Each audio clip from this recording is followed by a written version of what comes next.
How are you? Fine, thanks, Rorisang. How are you? I'm good, thank you. Mohammed, welcome to the IT Global Direction. I will be your host for today. My name is Rorisang Hlahatsi-Baloyi. And Mohammed, please introduce yourself to our viewers and where are you in the world today?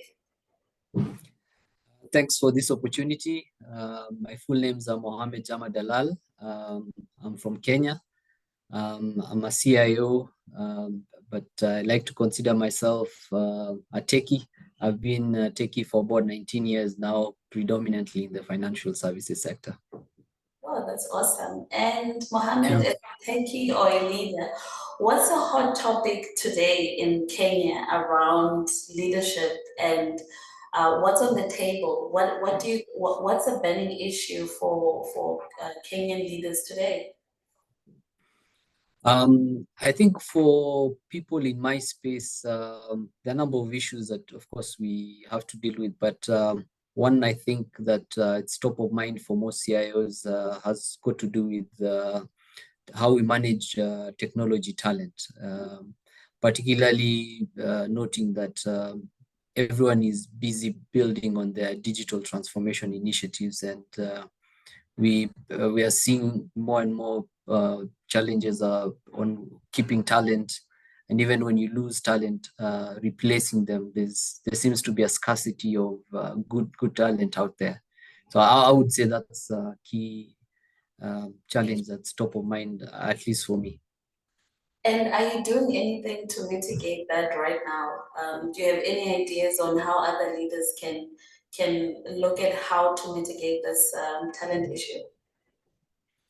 Yes, I think there are a number of things to do, but I think most important is first to understand how we got here. Mm, I think technology, it's not, I remember when I started my career, we were not very many people who are specializing in IT, but that has changed. There's a lot of people who've done IT, but getting people who have really mastered certain concepts, that's still not very common. So I think at this point in time, there is a big fight with most companies to get the best out there, people who've really mastered the craft. So it's a real challenge to keep people. So what I would say is first of all, I think it's really important as a leader for you to recognize who are your talent. yeah. Talent management is a key thing in what we do, but it's often spoken, but I don't think there's a lot of people who do enough in terms of managing their talent. I think you shouldn't be in a situation where you are fully dependent on one or a few people. So in such a manner that if they were to leave, then you remain handicapped and it becomes a serious challenge. You were mentioning the importance of focusing on talent and making sure that even when people leave, you are not struggling.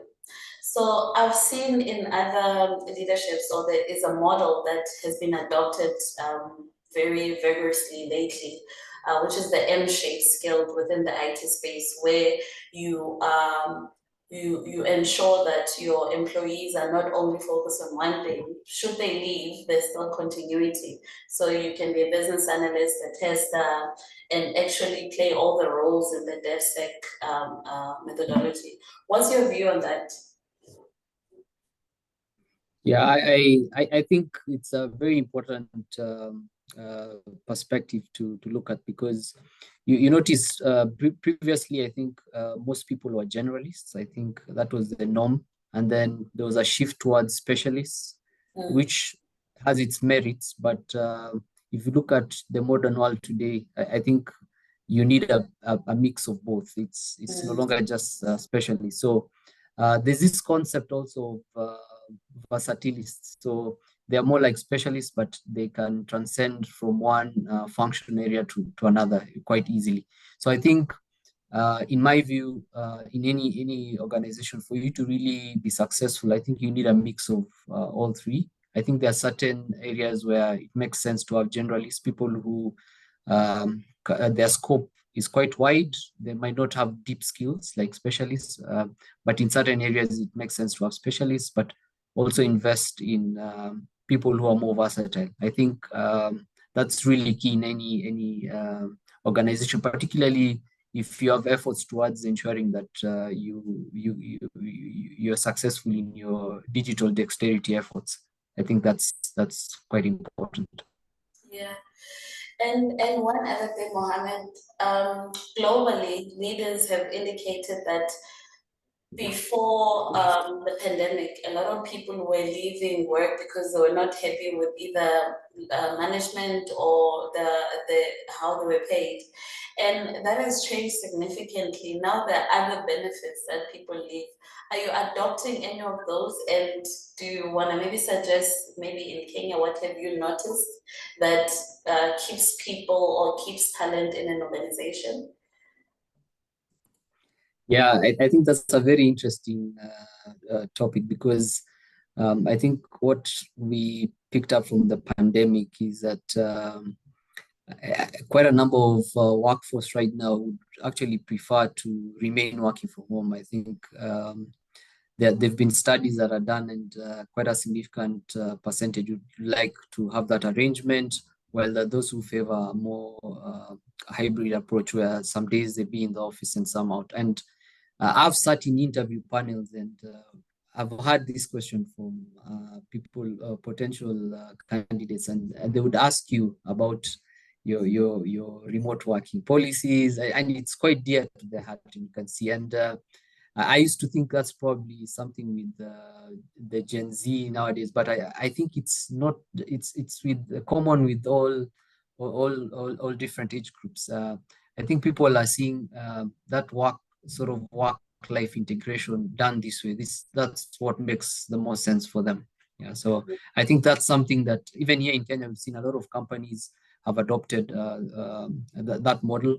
You find people are allowed to work from home 2-3 times a week, and then only come to the office the remaining days. And that's been entrenched in the policy. So it was not a one-off during COVID. At least that's one of the positives that came out of that period. Yeah, that's actually true. It's really not just in Kenya and other parts of the world as well. When I engage with other leaders, it seems to be a preferred way of working from employees, not just in IT but beyond IT as well. I think you raised a very important point there. And I'm also thinking now, how do you attract talent? Like, how do you make sure that people want to work for your organization rather than the next? And how do you keep them? Do you have any other benefits besides having hybrid way of working? Do you have any other niches or things that make people want to continue working for you? Yeah, I think there are a number of things that can be done to really attract and retain talent. I think for me, first thing is to make sure that people know what you do for talent within the organization. That needs to be made public.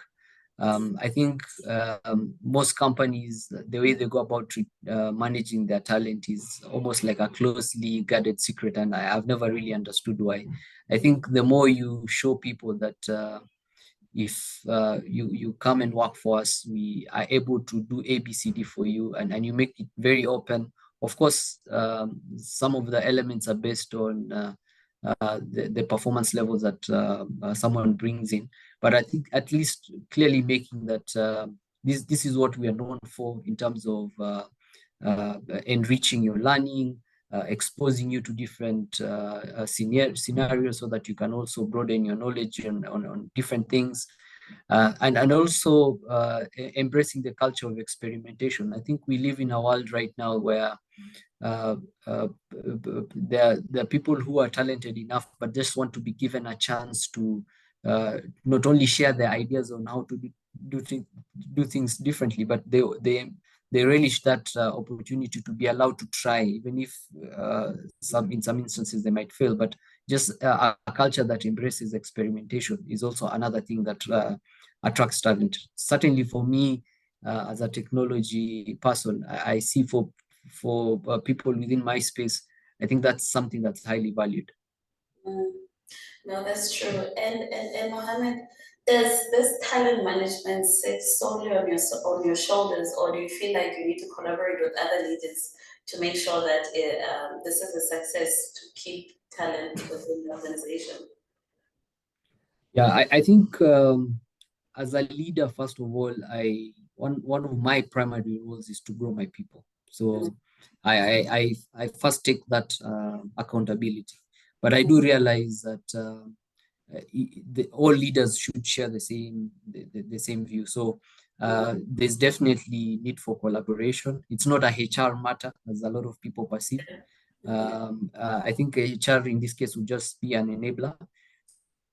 It's really important that you also closely talk to your peers and other people within the business, understand or make them understand what your area is aspiring to become, and so on. Get ideas on what they're doing. Look for areas where you could share knowledge across functions, so that you also enrich people. Like in technology, for example, we work very closely with business to actualize initiatives. But I think it's important sometimes we sit and spend more time in them in ideation, so you can understand the reasons for some of the choices, and the more you understand that, the more it becomes easier for you to even be a contributor, and drive certain initiatives, as opposed to just receiving work and executing it. Mm-hmm. No, Yeah. that's incredible. Mohammed, thank you so much for joining the IT Global Direction today. Is there anything else that you feel like our leaders need to know in preparation of the future of IT, in preparing for making sure that our talent does not leave organizations and they find comfort in the organizations that we lead? Yeah, I think my parting shot would be, I think we live in a world where digital technology is it's evolving at a quite rapid pace, and what this means, the workplace as we know it is ever changing. I think we always talk about having a modern workplace, but the the view of what's modern is also changing every day. So I think it's really important to always listen to your people, take time to find out what's going on in other within the industry and other industries, learn about what employees are valuing in terms of working for any company, and try to enrich existing programs that you have for managing and retaining talent. And for me, I think another key thing we need to do is to publicize some of our talent programs. I think I've seen some successful companies that have, even if you go to the websites, you will find something that tells you about what they do about the talent. So it's not a closely guarded secret. People know, and they've put their neck out there, and it's something they're willing to be judged on, because they are very strong beliefs that this is what we do for our people. I think that's quite admirable. Yeah. So that would be something that I would say. And maybe just Rorisang, lastly, I think for any person starting their career, my advice would be, I think don't limit yourself to one specialty. I think you can have a grounding on one area, but try be both a specialist and a generalist. And if you ever get a chance in time, uh, uh, just try to really enrich your knowledge in both spectrums. Yeah. Mm. Thank you very much. I'll try and sum up the critical points that you raised today. And I think the conversation was very fruitful. And I think a lot of leaders may pick up a few things that you mentioned. You mentioned that it's important for our talent to be M-skilled, not to be specialists and just focus on one thing. It's important that you expand your knowledge in other spectrums of IT as well.